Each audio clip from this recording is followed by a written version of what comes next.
அன்பான உங்களுக்கு வணக்கம்.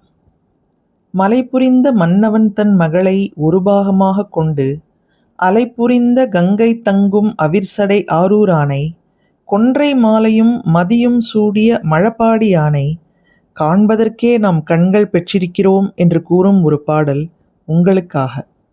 திருச்சிற்றம்பலம். தில்லையம்பலம். சிவோகம். வெல்லும் வெண்மழு ஒன்று உடையானை வேலை நஞ்சுண்ட வித்தகன் தன்னை அல்லல் தீர்த்து அருள் செய்ய வல்லானை அருமறை அவை அங்கம் வல்லானை எல்லையில் புகழாள் உமைநங்கை என்றும் ஏத்தி வழிபடப் பெற்ற நல்ல கம்பனை எங்கள் பிரானை காணக் கண்ணடியேன் பெற்றவாறே. திருச்சிற்றம்பலம். தில்லையம்பலம். சிவோகம். ஓம் நம சிவாய.